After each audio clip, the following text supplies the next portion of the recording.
पितरों की जो पूजा है, पितृपक्ष में करना क्या चाहिए? क्या विधि है, क्या विधान है, किस तरीके से करना चाहिए इसको?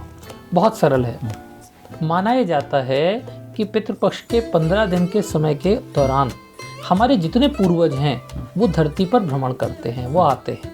जैसे ईश्वर न करे पर जब किसी की देह शांत हो जाती है तो हमारे यहाँ एक संस्कार होता है जिसे कहते हैं त्रयोदशी या सरल भाषा में 13वीं।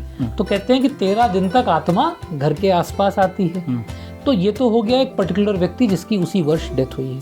परंतु ऐसे दादा परदादा वो भी अपने घर, अपने जो कुल है उसके पास आते हैं और चाहते हैं कि इस समय उनको क्या अर्पित किया जाए? तर्पण।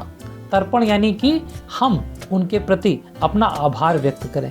आभार व्यक्त करने का जो सबसे सरल तरीका बोला गया वो बोला गया कि जल अर्पित करिए। एक लोटा ले लीजिए, किसी भी मेटल का हो सकता है, या फिर अगर वैदिक सभ्यता के अनुसार बात करें तो एक शंख ले लीजिए, पितृशंख है विशेष रूप से, उस शंख को लीजिए या कोई भी लोटा ले लीजिए, उससे जल अर्पित करना है। जल किसको अर्पित करना है?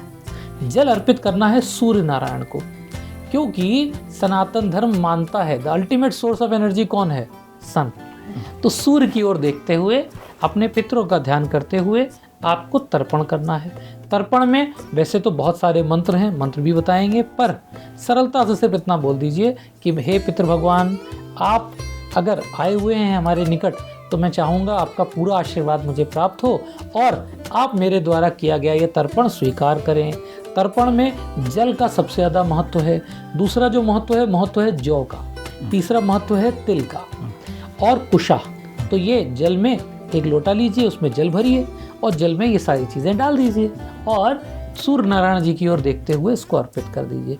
पितरों का जो समय है वो दोपहर 12 बजे के बाद होता है, इसलिए तर्पण हमेशा कब किया जाना चाहिए? मध्याह्न 12 बजे के बाद, यानी जब दोपहर पार हो चुके हों तो उस समय किया जाता है।